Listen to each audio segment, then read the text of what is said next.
எனக்கு அன்பான தெய்வ பிள்ளைகளை, இன்றைக்கு நாம் பார்க்க போகிற முக்கியமான ஒரு காரியம், இன்றைக்கு அநேக கிறிஸ்துவனுடைய வாழ்க்கையில் நாம் இதை நாம் தெரிந்து கொள்ள வேண்டும், இதை அறிந்தும் கொள்ள வேண்டும். இன்றைக்கு ஊழியக்காரர்கள் என்றால் யார், அவர்களுடைய குணங்கள் என்ன, அவருடைய குணங்களை நாம் எப்படி புரிந்து கொள்ள வேண்டும், நாம் அதை எப்படி அறிந்து கொள்ள முடியும்? இன்றைக்கு எனக்கு தெரிந்த அநேக ஊழியக்காரர்களை என்னுடைய வாழ்க்கையில் நாம் சந்தித்ததுண்டு. நான் என்னுடைய சாட்சியை உங்களுக்கு அடுத்த தடவை நான் நிச்சயம் உங்களுக்காக நான் அதை ஒரு பதிவாய் நான் போடுவேன். என்னுடைய வாழ்க்கையில் நான் அநேக ஊழியக்காரர்களை நான் சந்தித்ததுண்டு. கன்னியாகுமரி தொடங்கி காஷ்மீர் வரை என்னுடைய வாழ்க்கையில் என்னுடைய மிஷனரி, என்னுடைய இந்த இவாஞ்சலிஸ்ட் மினிஸ்ட்ரியில் எத்தனையோ ஊழியக்காரர்கள் நாம் சந்தித்ததுண்டு. பலவிதமான குணம் படைத்த ஊழியக்காரர்களை பார்த்திருக்கிறேன், நல்லவர்களையும் பார்த்திருக்கிறேன், கெட்ட விதமான ஊழியக்காரர்களையும் என்னுடைய வாழ்க்கையில் நாம் சந்தித்தோம். ஆனால் நாம் எப்படி அறிய வேண்டும், அதை நீங்கள் உங்களுடைய வாழ்க்கையில் ஒரு ஊழியக்காரன் என்பவன் அவன் நல்லவனா கெட்டவனா என்பதை எப்படி புரிந்து கொள்ள வேண்டும்? ஊழியக்காரர்களுக்கு என்ன தகுதி இருக்கிறது? 2 காரியங்கள் நாம் செய்ய வேண்டிய 2 காரியங்கள். ஒன்று, ஊழியக்காரர்களின் அடையாளம். ஊழியக்காரர்களுடைய, அதாவது பாஸ்டர்ஸ், ஒருவேளை அவர்கள் அப்போஸ்தலர்களாக இருக்கலாம், டாக்டரேட் முடித்தவர்களாக இருக்கலாம், இன்றைக்கு சொல்லுகிற ரெவரண்டாக இருக்கலாம். இன்றைக்கு புதிய புதிய பெயர்களை கொண்டு ஊழியத்தை ஆரம்பித்துக் கொண்டிருக்கிறார்கள். எல்லாம் அவர்களுக்கு யார் கொடுத்தார் என்று எனக்கு தெரியவில்லை. ஒருவேளை ஆண்டவர் அவர்களுக்கு பரலோகத்திலிருந்து அப்படிப்பட்ட பட்டத்தை கொடுத்தாரோ என்று எனக்கு தெரியவில்லை. ஏனென்றால் எனக்கு அப்படிப்பட்ட பட்டத்தை யாரும் கொடுக்கவில்லை.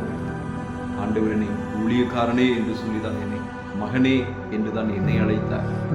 என்னை டாக்டர், என்னை அப்போஸ்தலனாகிய ஊழியக்காரனே அல்லது ரெவரண்ட் அல்லது பிஷப், என்னை இப்படி யாரும் என்னை சொல்லுங்கள். ஊழியக்காரர்களுடைய அடையாளங்கள் என்ன? பாயிண்ட் நம்பர் 1, வெளிப்படையாக பக்தி கொண்டவர்களைப் போல இருப்பார்கள், ஆனால் உள்ளத்தில் வேறு நோக்கம் இருக்கும். தேவனுடைய சத்தியத்தை சிதைத்து மக்களை திசை திருப்புவார்கள். 3வது பாயிண்ட், தனிப்பட்ட லாபத்திற்காகவே ஊழியம் செய்வார்கள். எனக்கு தெரிந்த ஒரு ஊழியக்காரர் ஒருவர் இருக்கிறார். அவருடைய சாட்சியை நான் ஒரு ஊடகம் வாயிலாக நான் பார்த்தேன், ஒரு டிவி வாயிலாக நான் அதை பார்த்தேன். அப்பொழுது அவரும் அவருடைய மனைவி பிள்ளைகளும் தான் அவர் அந்த இடத்துல அவருடைய சாட்சியை சொன்னார். நான் என் மனைவி பிள்ளைகள் எல்லாம் ஆலயத்திற்கு வந்து கொண்டிருக்கிற பொழுது திடீரென்று ஒரு அசம்பாவிதம், ஒரு விபத்து நேரிட்டது. நான் பரலோக ராஜ்யம் எடுத்துக்கொள்ளப்பட்டேன். அந்த இடத்துல 2 நாற்காலிகள் அமர்த்தப்பட்டிருந்தன. இயேசு கிறிஸ்து அதில் ஒரு நாற்காலியிலே அமர்ந்து கொண்டிருந்தார். அவர் என்னை கூப்பிட்டு மகனே, இங்கே பக்கத்தில் இருக்கிற இந்த சேரில் வந்து இந்த நாற்காலியில் உட்காரு என்று சொல்லி ஆண்டவர் இடத்தில் சொன்னார் என்று சொன்னார். எவ்வளவு ஒரு நகைச்சுவையான ஒரு ஊழியக்காரர் பாருங்க. இவரை இயேசு இதுவெல்லாம் அவர் சொன்னார். கடைசி இது ஒரு சொப்பனத்தில் ஆண்டவர் எனக்கு காண்பித்தார். பிரியமான தேவ பிள்ளைகளே, இவர் மரித்தாராம், இவர் பரலோகம் சென்றாராம், இயேசு கிறிஸ்து நாற்காலியிலே உட்கார்ந்து கொண்டிருக்கிறாராம். யாரையா அந்த நாற்காலியை உருவாக்கி கொடுத்தாங்க? அங்கே எங்கேயா பரலோகத்துக்கு யாரையா, எந்த தச்சனையா சென்றார்? தச்ச வேலை செய்வர்கள் யாராவது உண்டா பரலோக ராஜ்யத்தில்?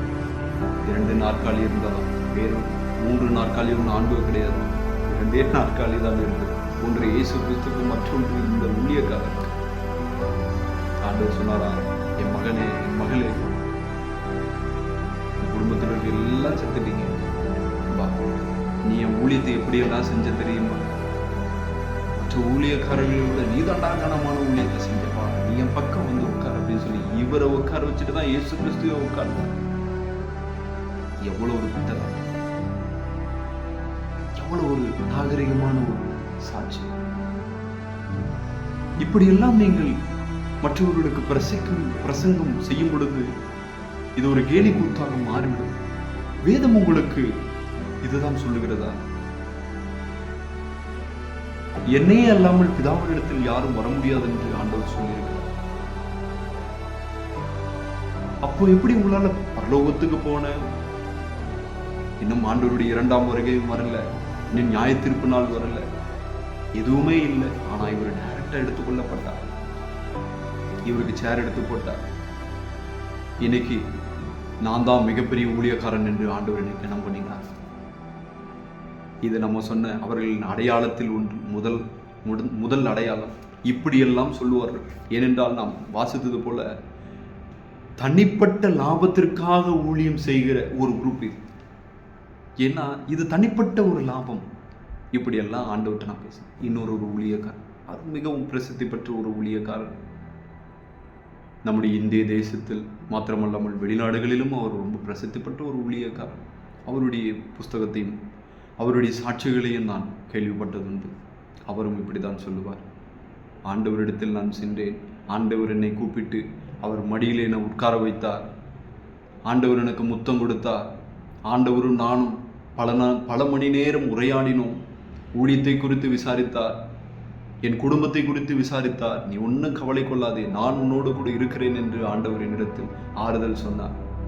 இந்த ஊழியத்தை உன் கையில் தான் ஒப்பு கொடுத்து விட்டு வந்திருக்கிறேன், நீதான் அந்த ஊழியத்தை நிறைவேற்ற வேண்டும், நீதான் அந்த உலகத்தில் நீ பரிசுத்தத்தை விதைக்க வேண்டும் என்று ஆண்டவர் என் மீது கரிசனையாய் சொன்னார். பரலோகத்தில் ஒரு வாரம் இருந்தேன். ஐயா, பரலோகம் என்ன டூரிஸ்ட் பிளேஸா? அது என்ன கொடைக்கானலா, ஊட்டியா, இல்லை என்ன அது என்ன அமெரிக்காவா, ஆஸ்திரேலியாவா? என்ன யாரையா நீங்க? உங்களை ஆண்டவர் அப்பப்போ உங்களை டூரு கூப்பிட்டு போவாரா, பிக்னிக் கூப்பிட்டு போவாரா? நீ யாரையா? நீ அவ்வளோ பெரிய பரிசுத்தவானா? உங்களுடைய சுய சரித்திரம் எங்களுக்கு தெரியாதா? எனக்கு அன்பான தெய்வ பிள்ளைகளை, நான் எந்த ஊழியக்காரர்கள் என்று நான் சொல்ல விருப்பமில்லை. ஆனால் இதை கேட்டுக்கொண்டு இருக்கிற நிச்சயம் உங்களுக்கு தெரியும் நான் யாரை சொல்லுகிறேன் என்று. ஆண்டவர் கூட்டி சென்றார், ஆண்டவர் என்னை அங்கே போக வைத்தார், ஆண்டவர் என்னை அந்த இடத்துல மரித்தோர்களை எல்லாம் ஆண்டவர் எனக்கு காண்பித்தார் என்று சொன்னார். அவங்க தாத்தா பாட்டியை காண்பிச்சிருக்கிறாரு, அவங்க கூட பிறந்தவங்களை காண்பிச்சிருக்கிறாரு, அவங்களுடைய சொந்த குடும்பத்தாரெல்லாம் அந்த இடத்துல அவர் பார்த்தாங்க. அவர் சொல்றார், அதோ உன் குடும்பத்தார் பாருப்பான்னு சொல்லி ஆண்டவர் சொன்னாரா, இவர்கள் எல்லாம் என்கிட்ட வர வேண்டியவங்க, அதனால தான் இவங்களை நான் சீக்கிரமா எடுத்துக்கிட்டேன்னு சொல்லி ஆண்டவர் சொன்னார். எவ்வளவு கேவலமான ஒரு ஊழியம், சுயநலத்திற்கான ஒரு ஊழியம், பணத்திற்கான ஒரு ஊழியம். ஒரு செங்கலை காண்பித்து, ஒரு சாதாரண ஒரு மண்ணில் உருவாக்கப்பட்ட செங்கலை காண்பித்து ஆண்டவர் இதை தொட்டால், இதை வாங்கி உங்களுடைய வீட்டை நீங்கள் கட்டினால், வேதத்தில் சொன்ன வார்த்தை போல ஒதுக்கப்பட்ட கல்லு தலைக்கு மூளைக்கல்லாயிற்று என்று சொல்லுகிறார். ஆண்டவர் எனக்கு இந்த வசனத்தை கொடுத்தார் என்று ஒரு பித்தலாட்டமான ஒரு வார்த்தையை சொல்லி நம்ப வைக்கிறோம். ஏன் நாம் அவர்களை நம்புகிறோம் தெரியுமா? நம்முடைய மனதில் அநேக வழி, அநேக காயங்கள் இருக்குது. வேறு வழி நமக்கு தெரியவில்லை.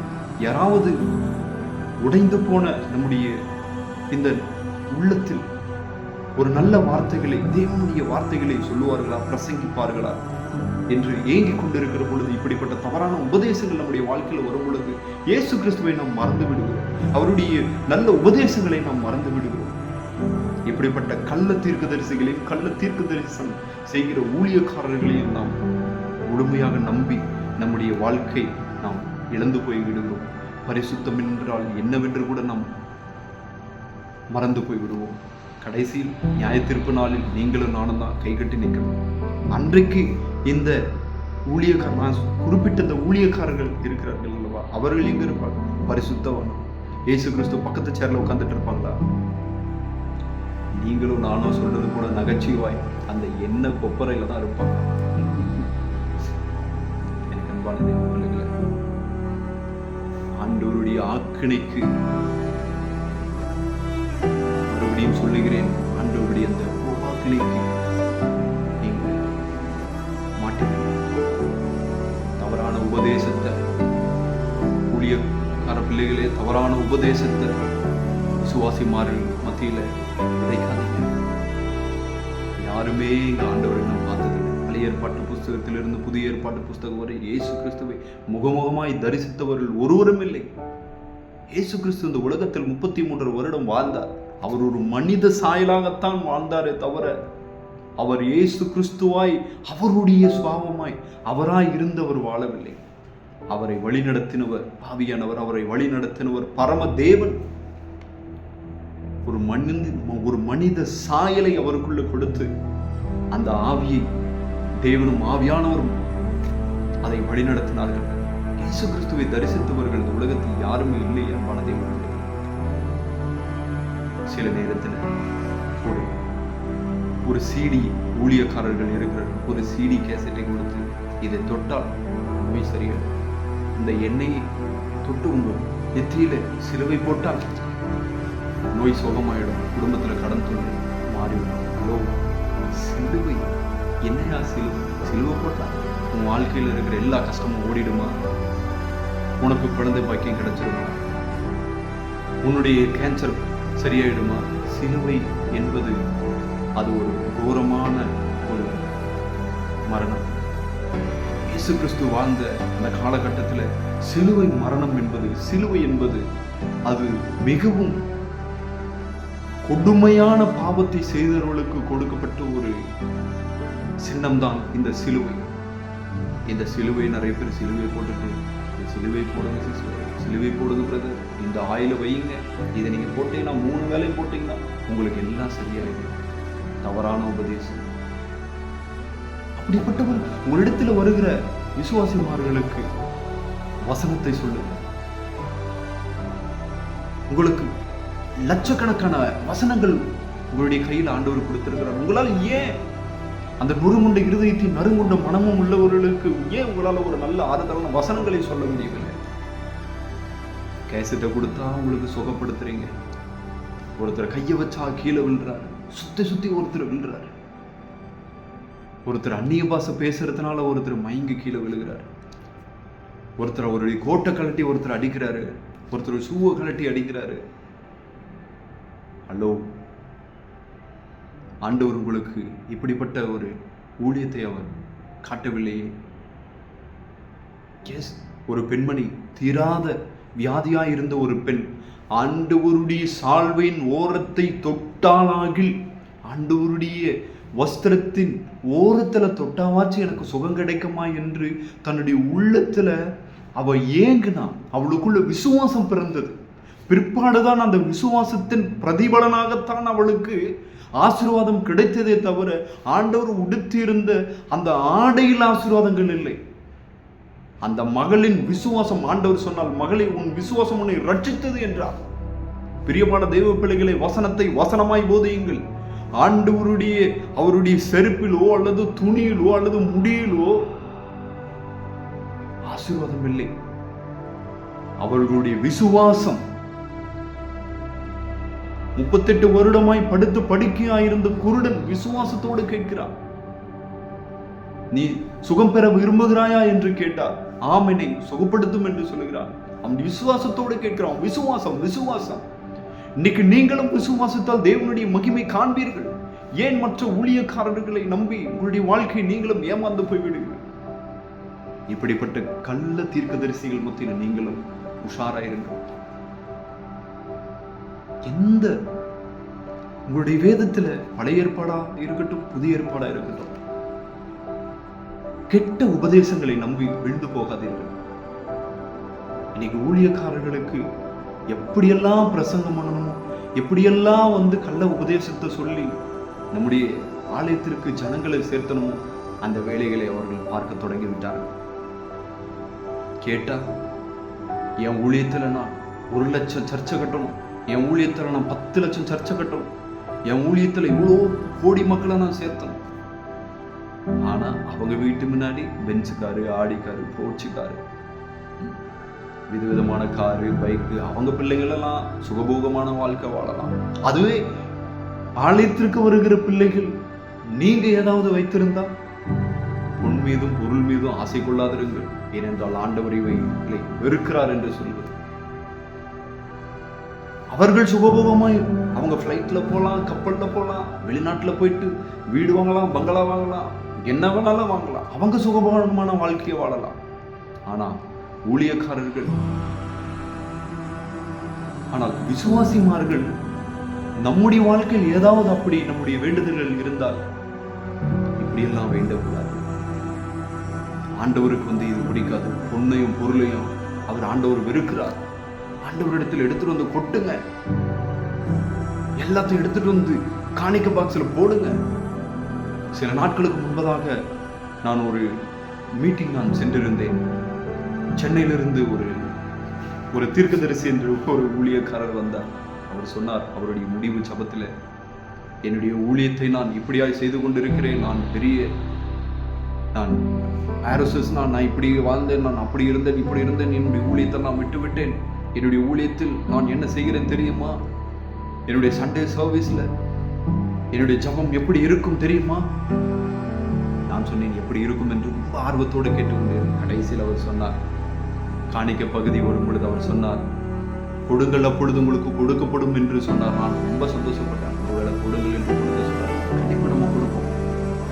ஆண்டவர் சொன்னார், கொடுங்கள் அப்பொழுது உங்களுக்கு கூட கொடுக்கப்படும் என்றால், உங்களை நீங்க கொடு, உன் உடைஞ்ச உள்ளத்தையும் உன்னுடைய நொறுமுண்டை இருதயத்தின் நறுமுண்ட மனத்தை என் கையில கொடு, நான் உனக்கு ஆசீர்வாதத்தை இன்னும் கூட கொடுக்கிறேன் ஆண்டவர் சொன்னார்.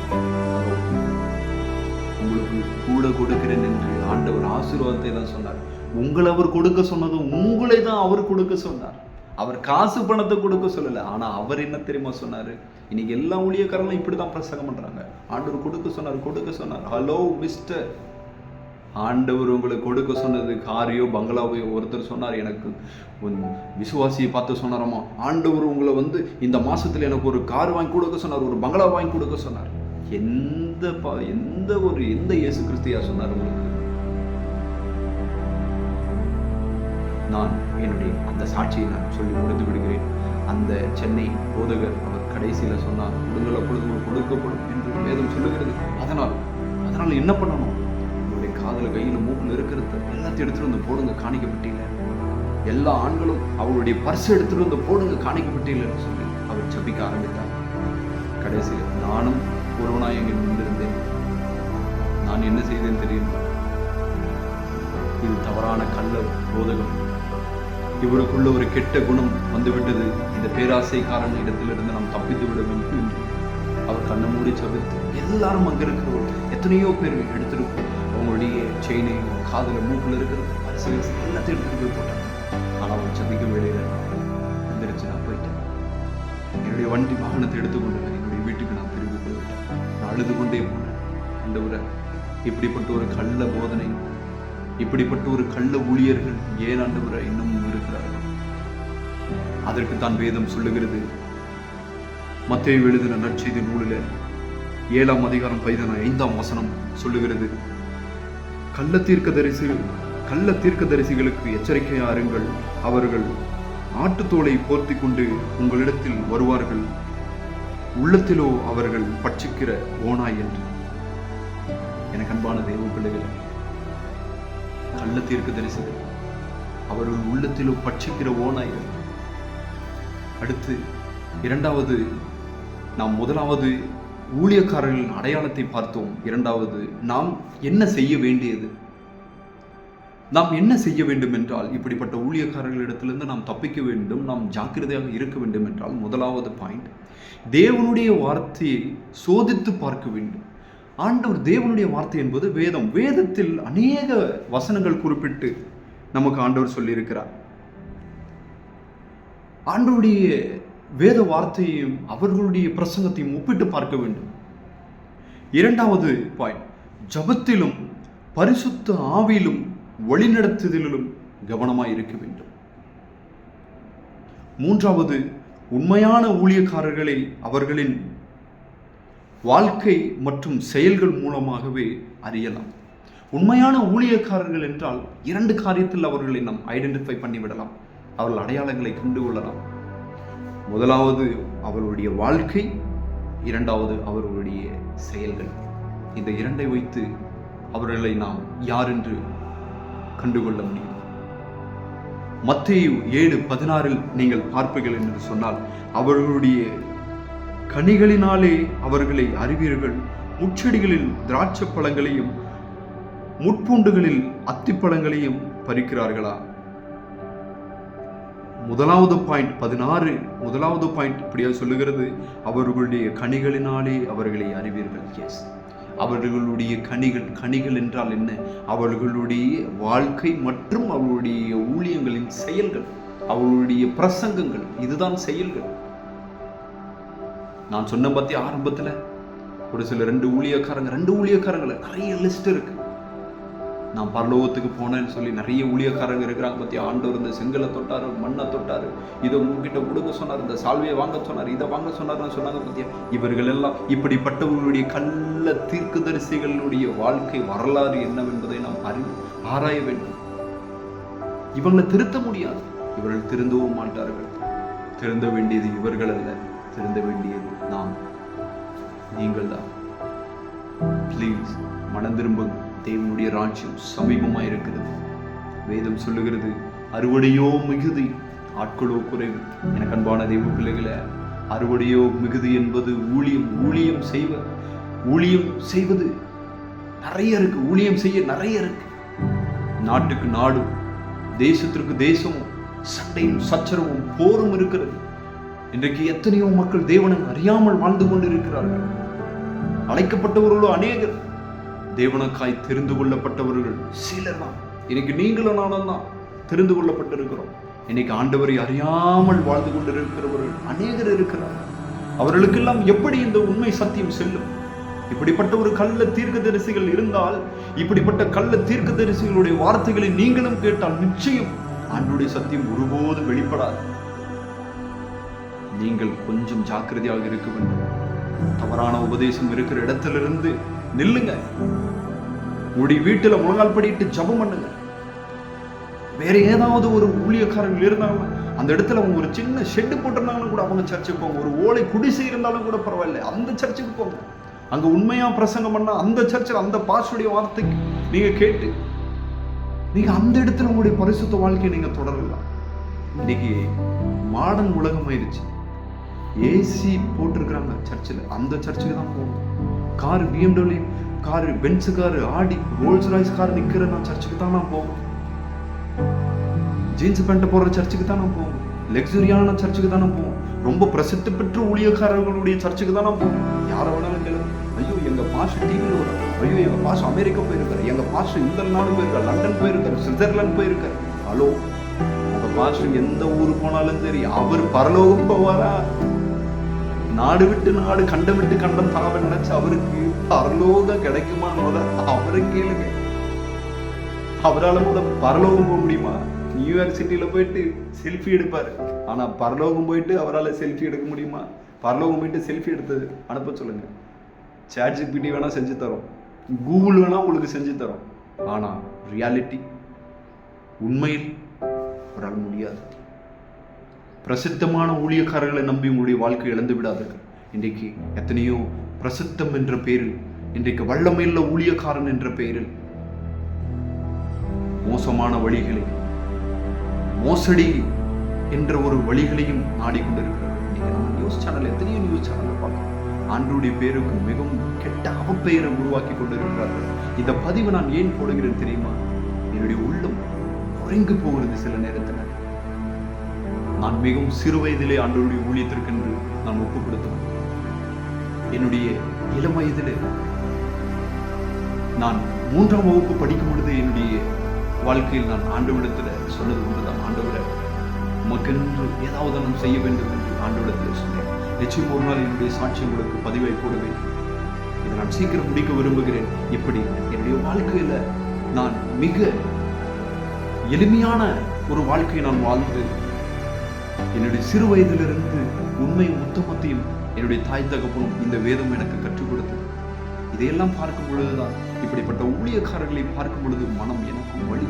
இவர்களுக்கு யார் பிரசங்கம் பண்ண முடியும்? இவர்களுக்கு யார் சொல்ல முடியும்? ஊழியக்காரர்கள் விசுவாசிகளுக்கு பிரசங்கம் பண்றீங்க, ஆனா கள்ள போதனை பண்ற உங்களுக்கு யார் பிரசங்கம் பண்ண? இயேசு கிறிஸ்து மாதிரி இன்னும் 100 இயேசு கிறிஸ்து வந்தாலும் நீங்க திருந்த மாட்டீங்க. எனக்கு அன்பான தெய்வ பிள்ளைகள, வேதம் சொல்லுகிறது, வேதம் இருபுறமும் கருக்குள்ளப்பட்டீங்க. ப்ளீஸ், ஆண்டவருடைய வருகை மிகவும் சமீபம்.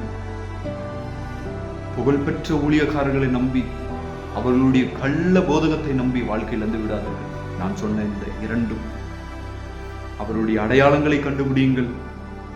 அடுத்து நாம் என்ன செய்ய வேண்டும் என்பதை உணருங்கள். அவருடைய அடையாளங்கள் என்னவென்பதை மறுபடியுமாய் நான் ஒரு டைம் உங்களுக்காக சொல்லுகிறேன். வெளிப்படையாக பக்தி கொண்டவர்களைப் போல இருப்பார்கள், ஆனால் உள்ளத்தில் வேறு நோக்கம். தேவனுடைய சத்தியத்தை சிதைத்து மக்களை திசை திருப்புவார்கள். தனிப்பட்ட லாபத்திற்காக ஊழியம் செய்வார்கள். நாம் என்ன செய்ய வேண்டும்? தேவனுடைய வார்த்தையில் சோதித்து பார்க்க வேண்டும். ஜபத்திலும் பரிசுத்த ஆவியின் வழிநடத்தத்திலும் கவனமாயிருக்க வேண்டும்.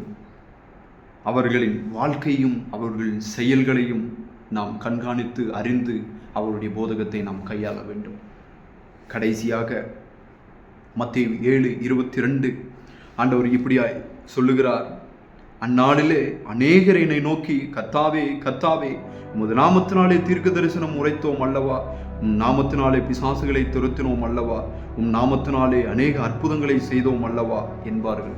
இதுதான் இந்த வல்லமையான ஊழியக்காரர்கள். அலோ, இதை கேட்டுக்கொண்டிருக்கிற அருமையான தெய்வ பிள்ளைகளை, இன்னைக்கு பிரசித்தம், நான் வல்லமை வல்லமை, இன்னைக்கு ஊரெல்லாம் போஸ்ட் அடிச்சு ஒட்டிட்டு நான் இப்படி அப்படின்னு இன்னைக்கு எத்தனையோ கள்ள தீர்க்கதரிசிகள் இருக்கிறார்கள் அல்லவா. கடைசி நாளில் ஆண்டவர் இவர்கள் எல்லாரையும், நம்முடைய பாஷையில் சொன்னப்போன ஆண்டவர் இவர்கள் எல்லாரையும் கதற விடுவார். கர்த்தாவே கர்த்தாவே, உங்க நாமத்தினால பிசாசு துரத்தணும், நோய்களை நீக்கணும், நாங்கள் இதை பண்ணோம், நான் சிடி கேசட்டை கொடுத்தேன், நான் பரலோக ராஜ்யத்தில் நாற்காலி போட்டு உட்காந்தேன், என் குடும்பமாக செத்து மேலே வந்தோம், நான் உமக்காக நான் 100 சர்ச்சு கட்டினேன், 200 சர்ச்சு கட்டினேன், என் சர்ச்சில் 1,00,000 பேர் வந்தாங்க, என்னை கைவிட்டுறாதீங்க ஆண்டவர். இவங்க எல்லாரையும் ஆண்டவர் கதற வைப்பார். இதுதான் கடைசி நாள்ல, அதுதான் ஆண்டவர் நமக்கு சொல்லுகிறார். அவ்வளவு சீக்கிரம் பரலோக ராஜ்யம் போக முடியாது.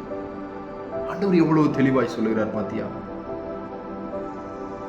அந்நாளிலே அநேகர் என்னை நோக்கி, இது ஆண்டவர் சொல்லுவது, ஆண்டவர் சொல்லுகிறார், அந்நாளிலே அநேகர் என்னை நோக்கி, கர்த்தாவே உமது நாமத்தினாலே இதை செய்தோம் அதை செய்தோம். இதை ஆண்டவர் சொல்லுகிறார், வேறு எந்த தீர்க்கதரிசியும் சொல்லவில்லை, ஆண்டவரே சொல்லுகிறார். கடைசி நாள்ல நீங்க எல்லாம் என்ன பார்த்து சொல்லுவீங்க, ஆண்டவரே நான் இதை செஞ்சேன் அதை செஞ்சேன்னு சொல்லி. அன்னைக்கு உங்களுக்கு இருக்குடா அப்படின்னு சொல்றாரு. ப்ளீஸ் எல்லாரும் மனம் திரும்புங்க. விசுவாசிகள் மாத்திரமல்ல, ஒரு சில கெட்ட சிந்தனையோடு செய்து கொண்டிருக்கிற ஊழியக்காரர்கள் நீங்களும் மனம் திரும்புங்க. ஆண்டவருடைய வார்த்தை மிகவும் அது புடமிடப்பட்ட பொன்னை போலது, அதை சிதைத்து போடாதிருங்கள். கர்த்தர் தாமே உங்களை ஆசீர்வதிப்பார். நீங்களும் உங்களுடைய வாழ்க்கையில சிந்தித்து செயல்படுங்கள். கர்த்தர் உங்களையும் ஆசீர்வதிப்பார். ஆமென், ஆமென்.